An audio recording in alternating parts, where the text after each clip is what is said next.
All right, young master. We're close. Maximilian stared out from the viewing port, milky white-blue eyes reflecting the orange smog of the Forge planet. Gregorius scrutinized him. He searched for any sign of recognition, any sign of the young man Maximilian had once been. The elderly seneschal swallowed back his grief. Maximilian Vanderlyn was dead. What stood before Gregorius now was a lobotomized half-corpse. The nose was off-center, left to heal without setting or treatment. His broken, cracked teeth had fallen out years ago, leaving behind black, fetid gums that oozed necrotic tissue. There was no tongue to catch that putrid ooze, and it dribbled from shedding lips, strands of white skin unraveling like tangled thread. His scalp was a rusting metal dome. Sallow skin growths thrusted along rivet lines and hardened into bloody scabs. A bulky exoskeleton attached to a metal chassis, which in turn was bolted to the biological torso. Thin patches of skin, red raw and puckered with bubbling scars. The exoskeleton helped support the hideous weight of huge simian bionic arms. Exposed mechanics gurgled and sputtered, even in stasis. The constant death rattle of a diseased, tortured monster. It stood on cumbersome legs of grinding gears, each rotation sending flecks of rust across the floor of the Aquila lander. And yet, his eyes, misty, roomy glazed, but still haunted by the ghost of ocean blue. Gregorius swallowed again. He tore his gaze away and looked out into the orange fog. He could already smell it. The stench of chemicals and industry. The orange smog that carried metal and human dust in its claws, stroking the sky with the unlovely pollution of a world devoted to the god machine.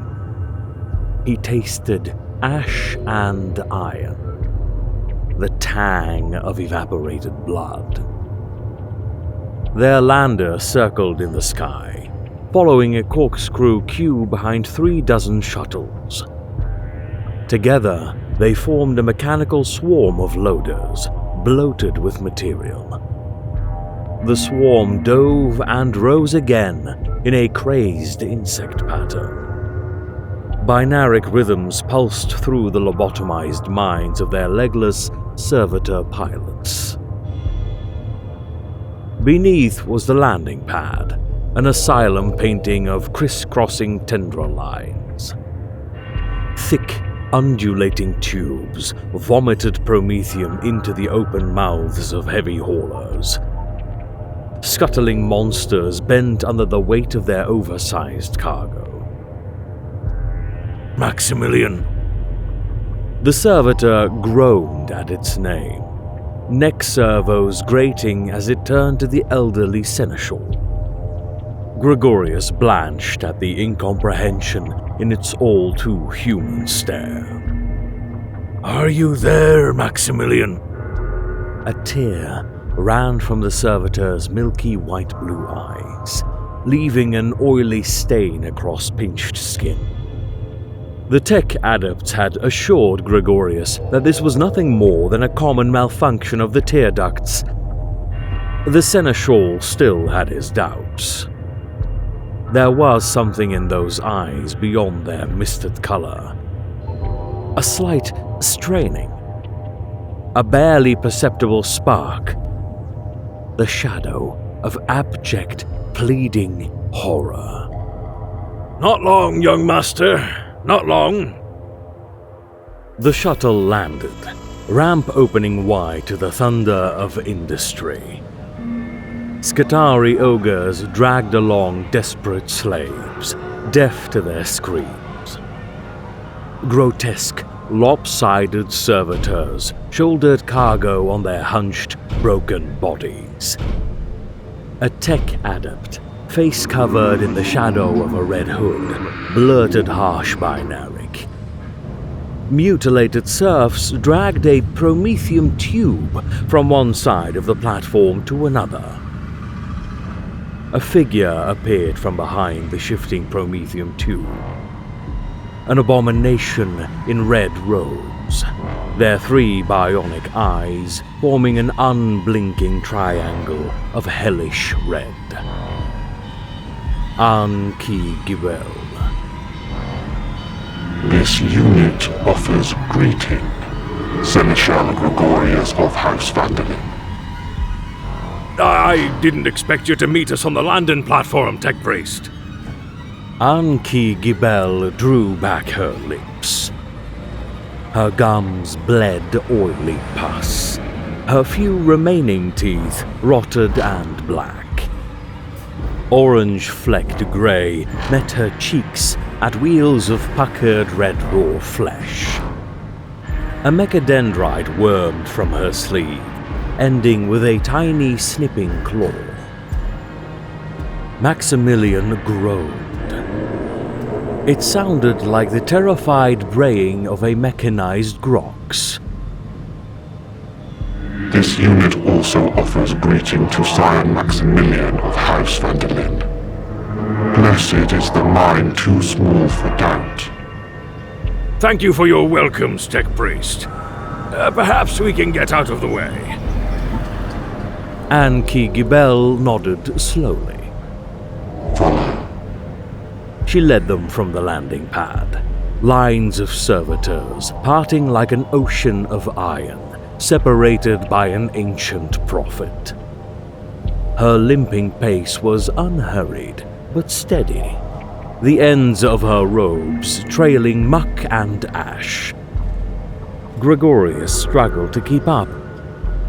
By the time he reached the descender lift, he could feel the tech priest's 3 eyes upon him, bearing into his skin, stripping the flesh from his heart.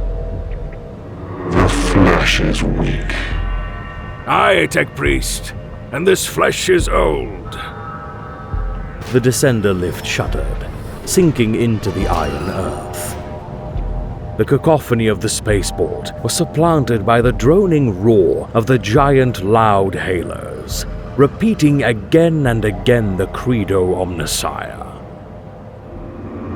There is no truth in flesh, only betrayal. There is no strength in flesh, only weakness. There is no constancy in flesh, only decay. There is no certainty in flesh, but death. Gregorius grimaced. It took him a few moments to realize that INKOTOBER was speaking to him. Pardon, Tech Priest? Your flesh is old and weak, unblessed by the glory of iron. Is that a simple observation, or is there a question? This unit asks why. Do you not recognize the failing of your flesh? Do you not feel disgust at the impermanence of your imperfect form? Metal fails the same as flesh, Tech Priest. That is why the Adeptus Mechanicus exists, is it not? To preserve and honor the machine. INKOTOBER made a sound like a hydraulic releasing steam. Ritual honors the machine spirit. Just so. It is true that iron may rust and steel may fail, but not with the rapidity or putridity of flesh. Aye, that's true enough. You refuse the blessings of the machine.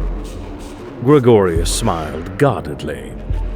I can't refuse something that's not been offered, Tech Priest. And if it was offered? I wouldn't presume to be entitled to the gifts of Mars. so I presume I would ask to see the bill. You act according to your function, Seneschal. Gregorius nodded curtly, but he did not reply. The descender lift sank into the forge fields. Dry heat washed across the Seneschal's face, carrying dust and ash that collected in the wrinkles of his aging flesh. A million workers blended together, blending into a hideous god worm of the forge. Each movement was a spasming undulation of that blind idiot god. The stench of it traveled on the heat, thick with sweat, smoke, and blood. You despise this unit. Gregorius frowned, returning his attention to INKOTOBER. Pardon? The physiological changes are evident. Heart rate elevation, muscle tension, pupil dilation. The Seneschal turned. His voice was firm but steady. I think you want me to hate you, Tech Priest. That's what I think. He took a step forward. INKOTOBER did not react. Her scarlet triangle of inhuman eyes dispassionately observed Gregorius's movements. I'm an old man, Tech Priest. I've been Seneschal to Lord Vandalin for almost 8 decades. You're not the first person to try to provoke me. And I'd wager you've more a skill for tending to your machines than for riling up your visitors. This unit seeks only to clarify the social complexities arising from your previous visit. Gregorius allowed a bitter smile to reach his lips.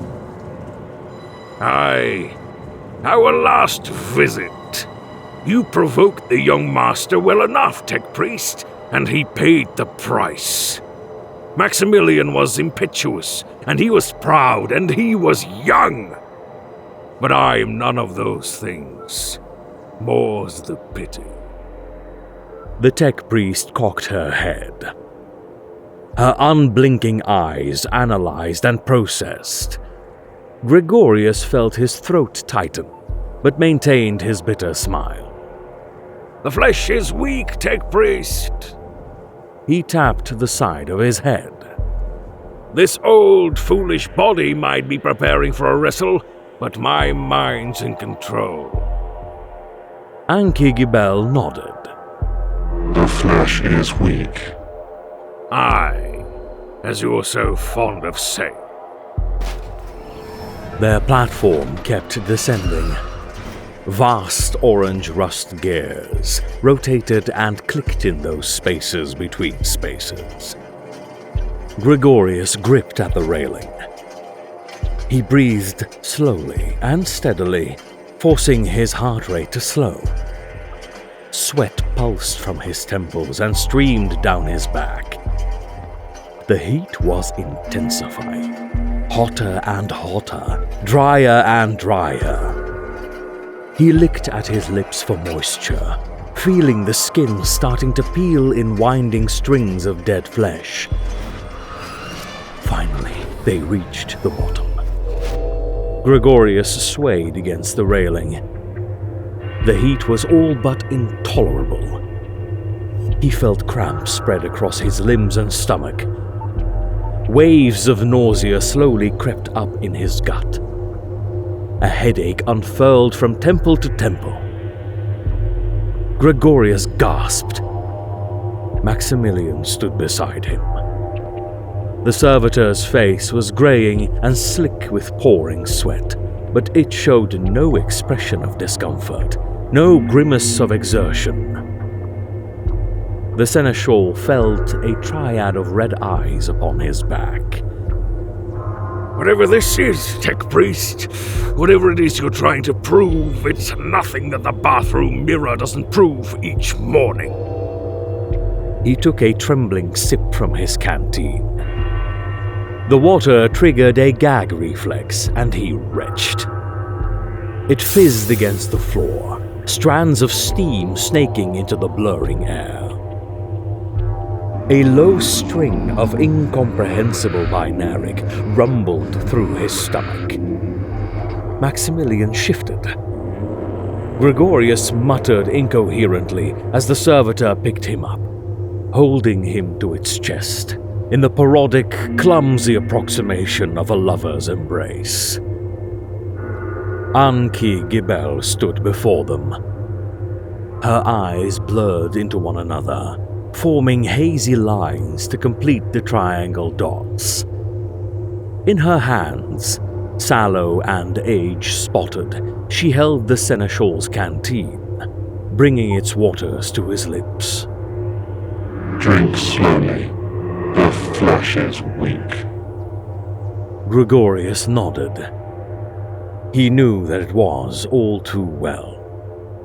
He sipped at the water, sighed, and closed his eyes. When he opened them again, he was elsewhere. The Seneschal groaned, dimly recognizing his surroundings. A mechanical chill soured the air, reeking of chemical treatments. He was lying on a horizontal metal slab, staring up at a featureless ceiling. A monstrous servo clamp dominated his peripheral. He sat upright, feeling dizzy as blood rushed to his head. The servo arm was bolted to one wall. The opposite sported a sinister medical mechadendrite that twitched and snipped at empty air. By the door, INKTOBER lingered, watching. Where is Maximilian? Outside. We're in the servitization suite, aren't we? Yes. Do you plan on servitizing me, Tech Priest? No. Gregorius nodded, feeling well enough to stand. He glanced back at the metal cot and marked the heavy manacles riveted into the slab. The flesh is weak. You suffered heat stroke. The heart of the forge rejects you. I'll try not to take it personally. INKTOBER paused at that. To our business. This way, Seneschal Gregorius of House van der Linde. Gregorius coughed, following the limping tech priest out of the door. Maximilian stood outside, heavy bionic slouching its posture and pulling on red-pinched skin. It followed, wordlessly dragging its feet. This unit understands that the servitor is damaged. That's right. A minor malfunction that the technomats have been unable to repair. I'll be honest, Tech Priest. I hadn't expected you to be the one to fix it. INKTOBER stopped and fixed Gregorius under the scrutiny of her three eyes. Your deceptions are superficially effective, but your intent is betrayed by physiological markers. Fair enough, Tech Priest. I suppose I did expect you to take an interest. Your predictive abilities are of interest. The maintenance of a servitor drone is far beneath the attentions of a priest of Mars. Why did you expect to see this unit on your visit? I knew you wouldn't pass on the opportunity to gloat. INKTOBER showed her teeth. Gregorius's nose wrinkled at the charnel stench of her breath. Hatred indeed. I wasn't wrong. This is true. You were not wrong. What is the nature of the malfunction? The technomats have sent over the specifications, Tech Priest. I'm just a humble seneschal. More deception. Gregorius swallowed. He willed his heart rate to slow, for his pupils to contract. This was a crucial moment. I know something of the mysteries of Mars, Tech Priest, that's true enough.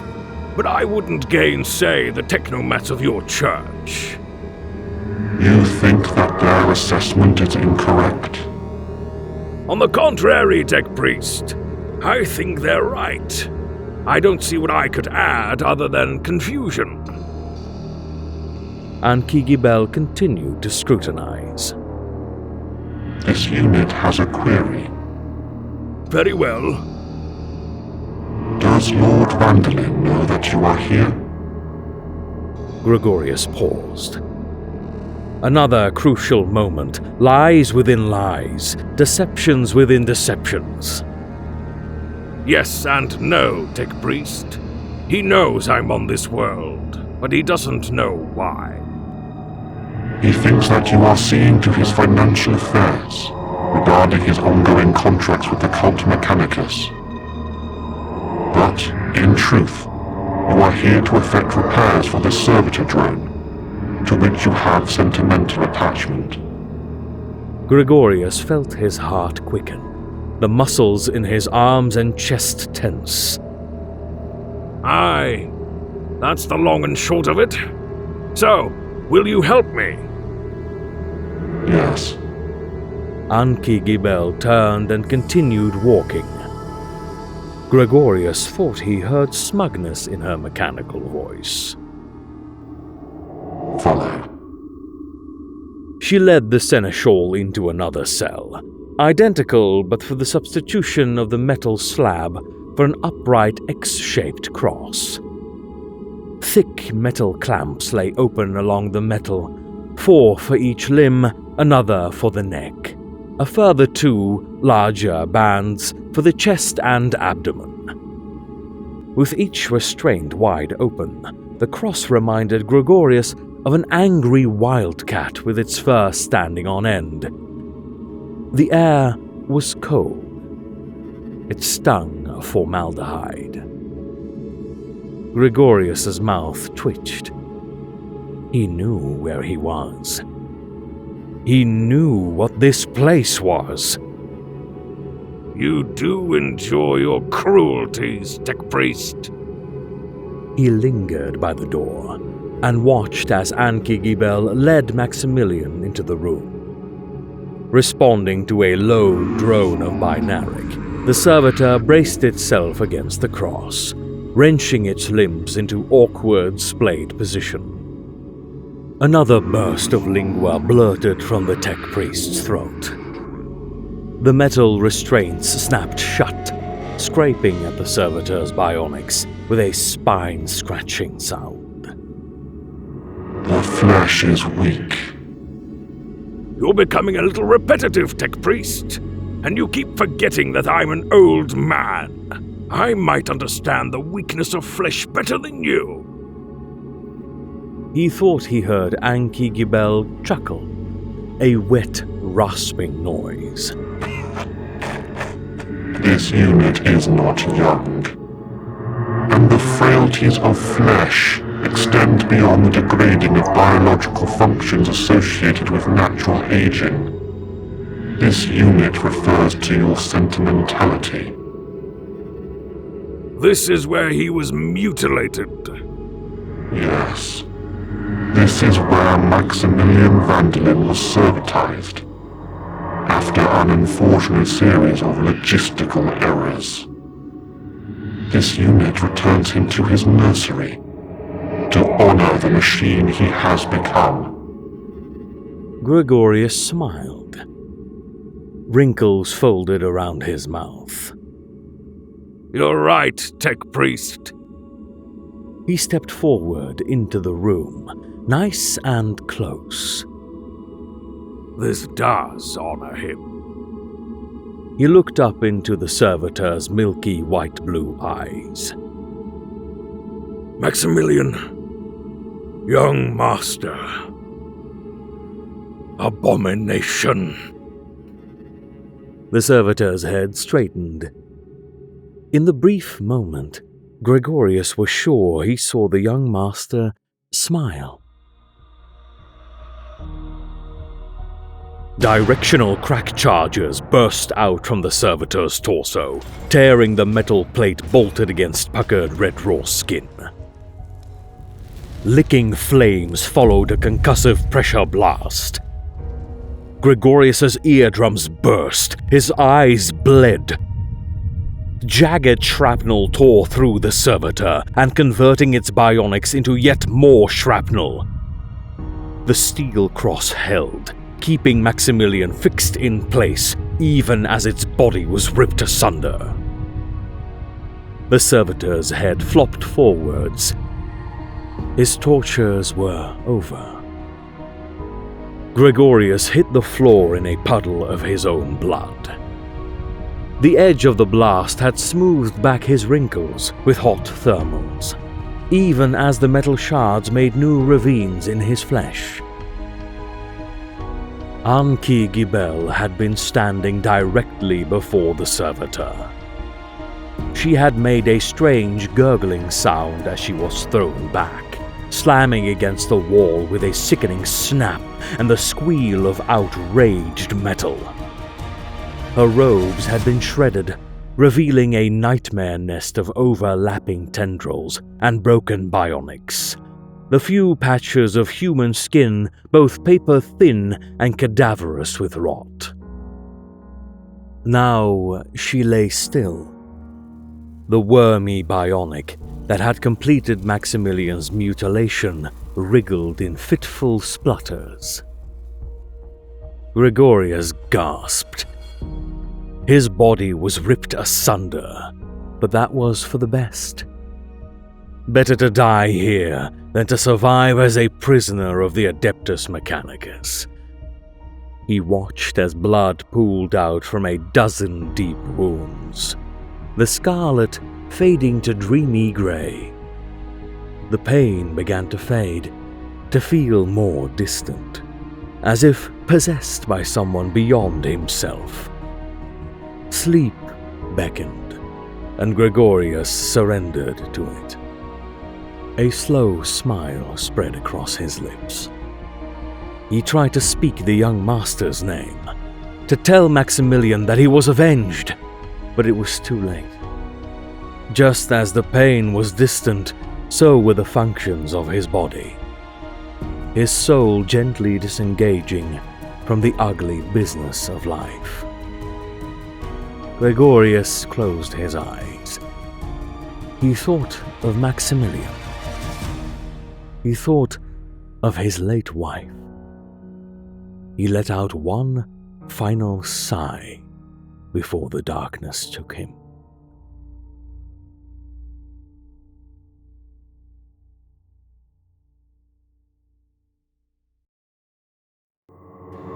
The flesh is weak.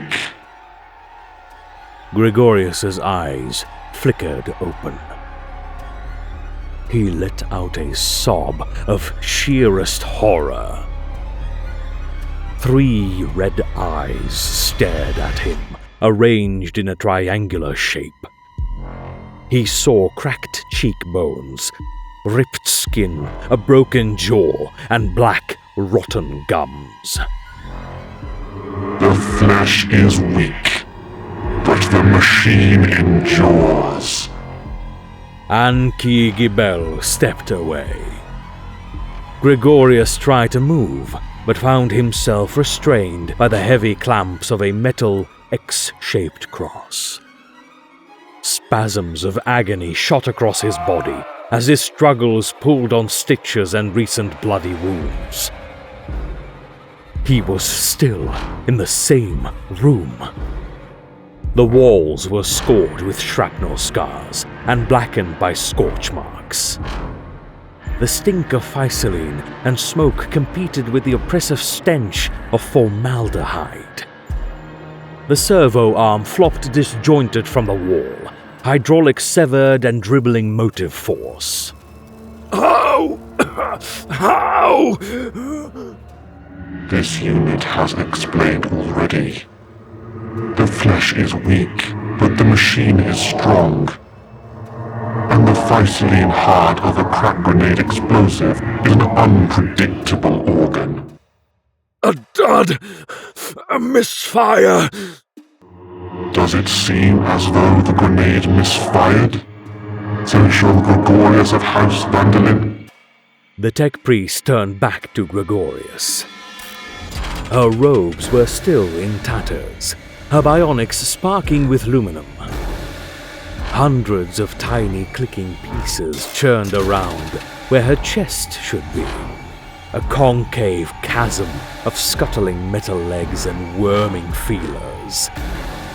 Some spasmed fitfully, an oily blood leaking between steel canyons. Others seemingly largely undamaged. Gregorius noted a plate of metal propped against the wall, matching the shape of Anki Gibel's torso. It was gouged deeply in many places. When they said they would take my heart and replace it with the purity of the true flesh, I was so afraid, for it was said that the flesh was weak, and that the body could not endure such sacrificial heights. But lo, I was unburdened with the curse of choice, and that which was weak became strong, and that which was flesh became as the surety of iron. And then I beheld the perfection of the machine, and saw that it was good. Gregorius bowed his head. I should have known you didn't have a heart! He suddenly realized what the tech priest was working on. His own cross was a recent addition to this room of torture. The original set of restraints still stood in the center of this room. Its surface was pitted with explosive damage. A bloody mess of metal and flesh hung from its restraints in the vaguest approximation of a human shape. Maximilian! Maximilian Vandalin lives. Ave OMNISSIAH. His biological markers are negligible, and many organs have suffered the oxygen starvation death, but he yet endures. Why? Why go to such effort to save him? Ritual honors the machine spirit. That's not the reason. You monster! Life is directed motion. The spirit is the spark of life.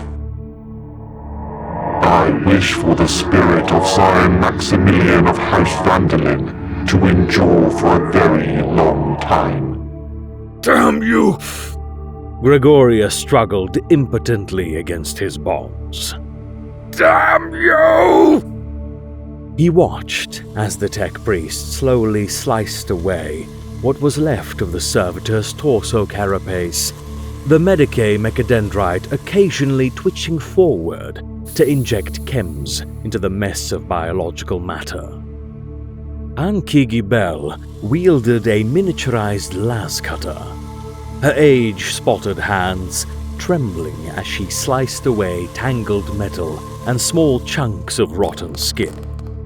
There is no logic in this tech priest, no ritual. He's just a servitor drone. Why would you? Please! Anki Gibel reached out with her left hand, placing it against the ruin of Maximilian's chest. Gregorius saw a tattoo of the Mechanicus cog upon her palm, its shape briefly flashing before the servitor convulsed with emotive force. Please! Please!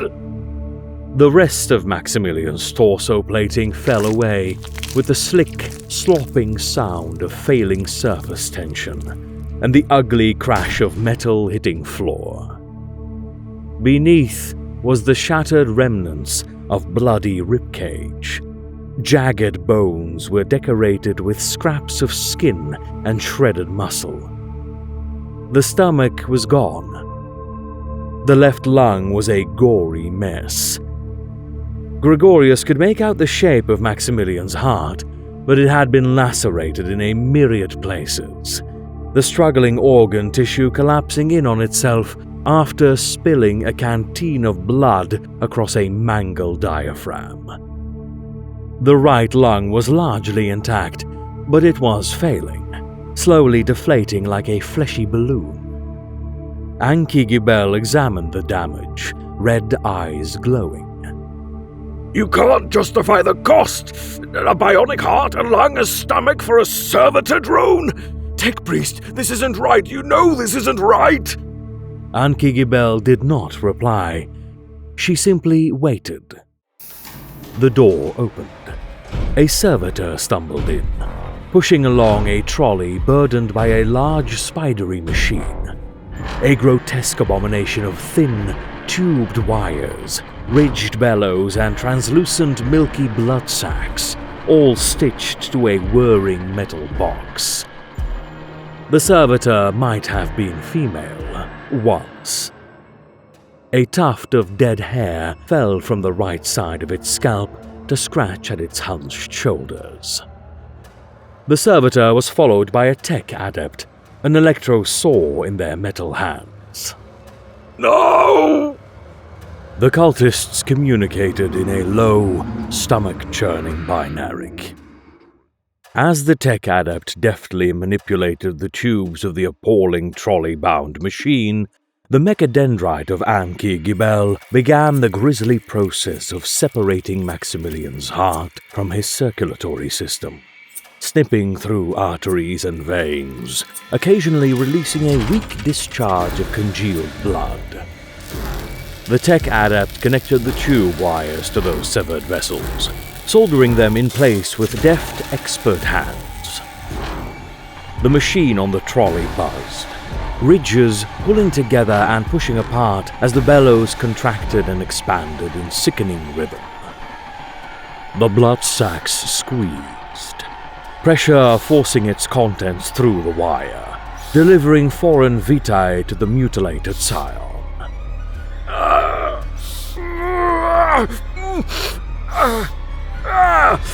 What did he say?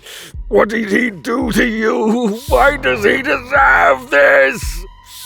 INKTOBER did not respond. They connected the machine to Maximilian's circulatory system, carving out the ruin of lung and heart. The remaining lung worked in slow, fitful wheezes, the Medicae mechadendrite injecting a stim compound as the tech adept applied the electrosaw to the scion's lower half. Blood flew as the saw cut through skin, bone, and sinew, severing the upper torso from the rest of Maximilian's body.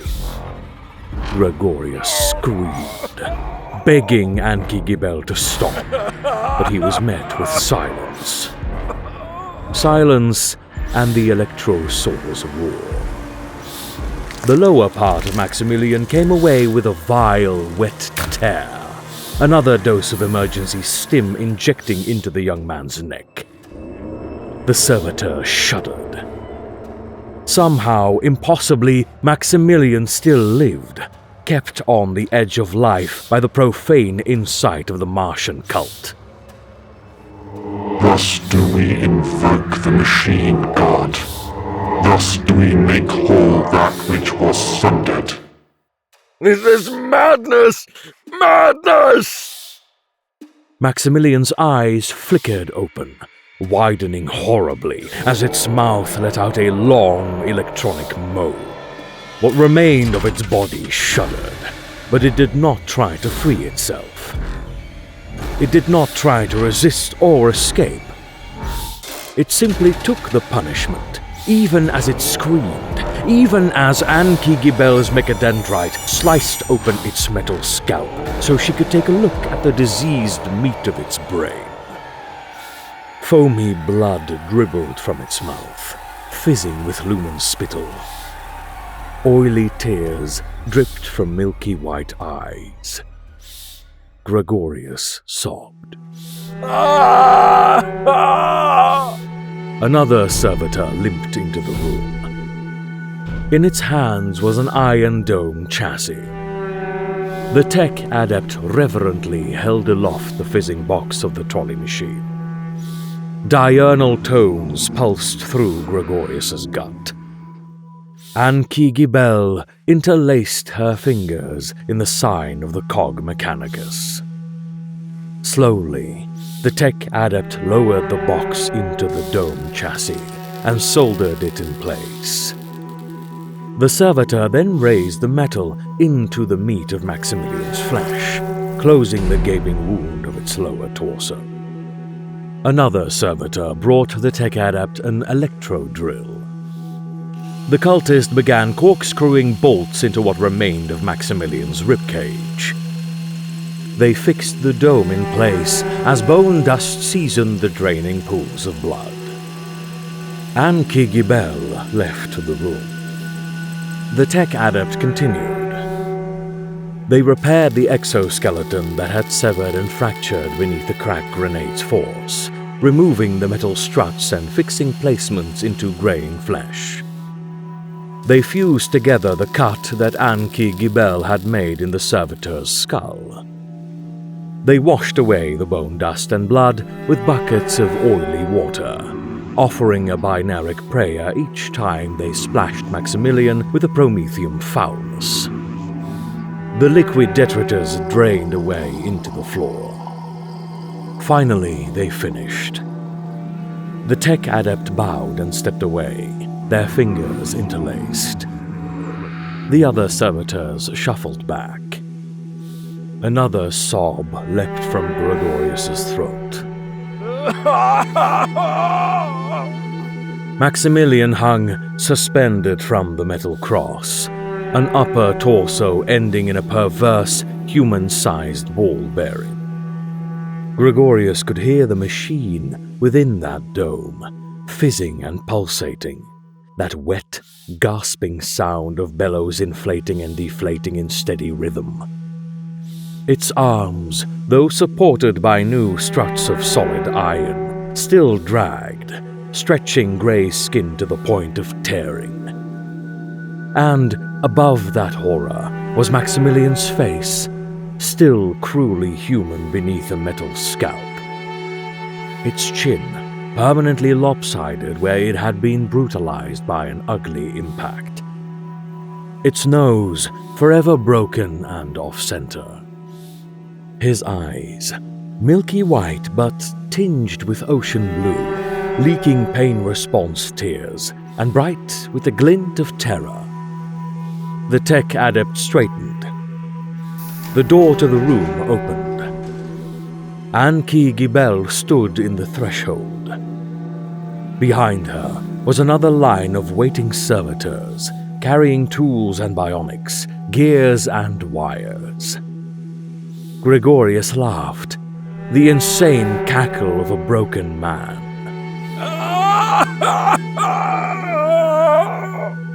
The Medicae mechadendrite shifted towards him, cycling injectors like the barrel of a revolver.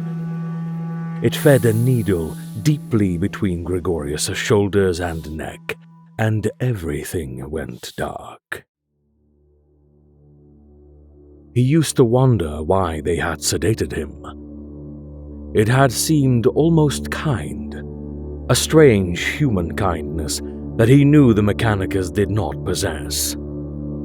But over time he began to realize the flesh is weak. He was an old man. If they had kept him awake, he would have died during the procedure. His heart would have stopped like a rodent surprised by its own sneeze. Gregorius stared out from the wall with glassy eyes, hateful diagnostics running across his vision.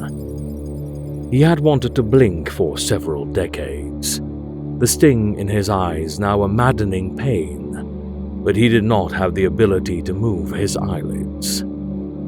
INKTOBER had left Gregorius his mind, but she had co-opted the meat of his brain for the operations of his new body of rust and iron.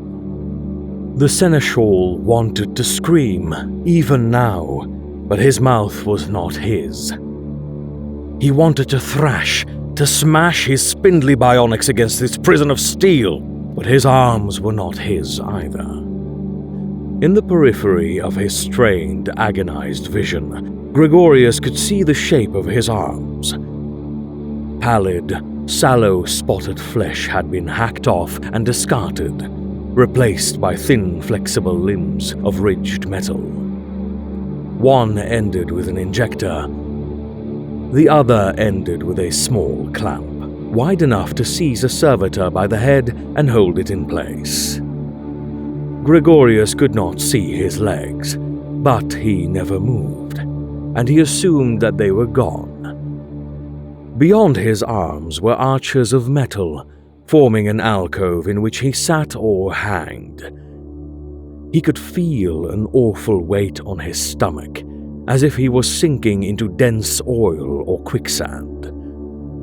The seneschal had come to believe that his lower half was conjoined with some machine, something that kept him alive and restocked the chems of his Medicae arm. Occasionally, he would feel a spasm of motive force shoot up his spine, and his body would arch by dint of physiological reaction and nothing else. He did not sleep. He had wanted to sleep for decades. His brain felt hot in his head, as if it was melting, slipping through the bottom of his skull and gathering in thick soup at the back of his throat. Sometimes, he saw things that he later realized were hallucinations. Sometimes his wife visited him, staring at him with accusing red eyes before disappearing into shimmering steam. Gregorius began to wonder if he had ever actually been married. The years compressed on one another, distorting his sense of reality. He felt a painful heat against his skin. He felt the blistering inferno of a burning heart. Sometimes, he imagined his flesh sloughing off in wet slurry, the muscles shriveling back and slopping over charred bone. Servitors visited him. Diagnostics ran in red hieroglyphs across his eyes, and some treacherous part of his brain fizzed with activity, directing his arms even as he silently howled at them to stop. He reached out and took the servitor by the head, his Medicae arm injecting sacred oils into the rusted joints of its hips. He tried to operate the clamp that held the servitor's skull, desperate to crush the poor creature's head in his grip, but he was just an observer, powerless even as he felt the movement of his arms through tensile sensation and shudders of somatic pain. He felt his throat box activate and seized upon the opportunity to scream. A stream of binarics spilled from his mouth. He could not control the words. He did not even know what they meant. But he heard in those words his desperation, his terror, and his pain. He let go of the servitor. It stomped away. Oil dribbled down its ugly, brutish legs. Inside his head, Gregorius screamed. The years fell into one another, jumbling out of space and time. Gregorius thought that maybe decades had passed, maybe even centuries. The flesh was weak, but the iron of his new body endured. The meat of his brain buzzed, wet with preserving fluid to forestall the inevitable rot, extending its life beyond all human considerations. Sometimes, Gregorius would see Anki Gibel. The tech priest changed over the years. She became larger, more mechanical. Tendril mechadendrites flowed about her, a grotesque octopus suspended in invisible depths. Even as she changed, sloughing off more of her flesh and humanity, the three triangular eyes remained, red raw and burning through the gloom. Before her lower face was replaced with a grilled vox, Back when she still had a mouth, she would sometimes turn to Gregorius and show her broken teeth, her gums black and oozing. Now she all but ignored him. Every time she passed, Gregorius silently shrieked at her, silently raged at her, but he could make no sound. But even that was not the worst of it. Gregorius tried to sob. He tried to weep from his glassy, unclosing eyes. Maximilian crawled across his view. The servitor's lower half had been grafted onto locomotive tracks, protruding from its body like the tail of a mechanical slug. A hydraulic-operated crate was mounted on that tail, often burdened with the tonnage of promethium barrels or mechanical parts, the tracks spitting smoke and static aluminum as they struggled on. Even through the sound of those straining tracks, Gregorius could hear the gasping breaths of its bionic dialysis, the rasping sound of inflating and deflating sacs, the sludge of oxygenated blood forced through the soldered vessels of its tortured flesh. The upper torso was more familiar still. Oversized bionic arms dragged down on a straining exoskeleton. Where the skin met those arms at the shoulder, the flesh was bumpy and pink with scar tissue, where it had torn and healed a dozen times over, becoming gnarled and tough. The servitor's face was still human. That same lopsided jaw, that same off-center nose, those same milky white-blue eyes, wide with unreasoning terror. Sometimes, Maximilian did more than simply trundle past. Sometimes, the servitor visited Gregorius for maintenance, and the seneschal's internal screams howled louder still. He held Maximilian's head in a clamp, squeezing slightly so that his milky white-blue eyes bulged in their sockets. Their eyes met, incomprehensible diagnostics spoiling the edge of Gregorius's vision. His Medicae arm treated the servitor's shoulder with medical disinfectant. Maximilian's eyes widened in recognition. An oily tear ran down the scion's cheek. Or maybe its eyes were simply bulging from the clamps, and a loose rivet of moisture had been squeezed from its ducts. Gregorius wept inside the prison of his mind. He strained at the treachery of his own nervous system, screamed at his clamp arm to tighten and finally end the life of Maximilian van der Linde. He begged his Medicae arm to stab the scion through the throat, to overload his body with a lethal concoction of overdosing stim, to inject black oil into Maximilian's eye. He pleaded for the motive force that sometimes spasmed through his spinal cord to leap from his chest and burn the scion to cinders. He even prayed to the OMNISSIAH, hoping against hope, asking that merciless, inhuman, heartless God for a mercy that it was utterly incapable of understanding, let alone providing. Instead, his arm clamp released. Maximilian shunted back and returned to its labors. And on and on and on and on. Years. Decades. Centuries. Gregorius watched the young scion age. He watched as wrinkles formed across Maximilian's face, droops of skin dragging beneath his milky white-blue eyes. He watched as the skin began to discolor, turning grey and corpse-like. He watched as gums rotted and teeth fell from cracked lips. He watched skin tags grow across his eyelids and neck, and watched as pores grew larger, where the skin lost its firmness and vigor. He watched as Maximilian van der Linde became an old man.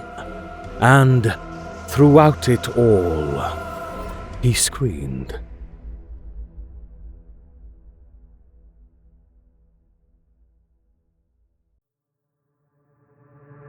Thank you for listening to this video from the Archive Tower. If you enjoyed this story, please like and subscribe to the channel.